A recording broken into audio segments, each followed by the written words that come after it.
Chapter 13, Statistical Analysis in Finance. Introduction. Chapter 13 explores the use of statistical analysis in finance and its various applications. Statistical analysis is crucial in making informed financial decisions and optimizing investments.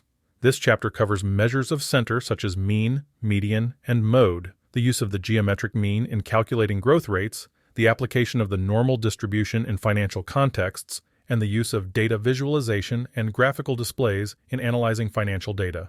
Learning objectives. By the end of this chapter, you should be able to 1.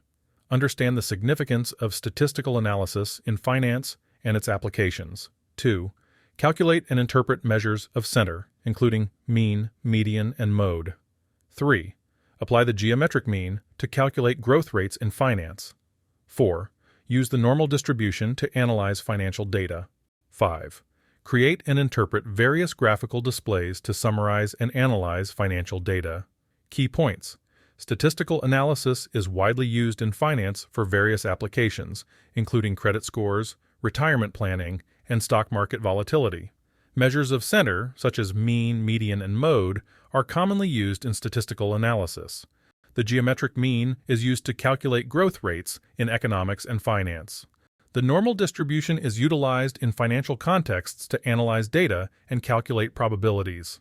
Data visualization and graphical displays, such as bar graphs and histograms, are effective tools for summarizing and interpreting financial data. Real-world application. One real-world application of statistical analysis in finance is calculating the likelihood of a certain rate of return for an investment. For example, using the normal distribution, you can determine the probability of a mid-cap stock fund providing a rate of return within a specific range. This information can help investors make informed decisions and assess the potential risks and rewards of their investments. Conclusion. In Chapter 13, we explored the importance of statistical analysis in finance and its various applications. We learned about measures of center, including mean, median, and mode, and their significance in making financial decisions. Additionally, we discussed the use of the geometric mean in calculating growth rates in economics and finance. Understanding these concepts and techniques will enable you to analyze financial data effectively and make informed investment decisions.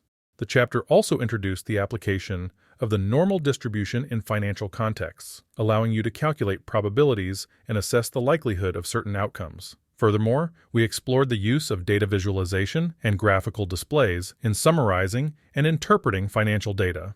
By applying statistical analysis techniques and utilizing graphical displays, you can gain insights into financial trends, assess risks, and make informed decisions to optimize your financial outcomes.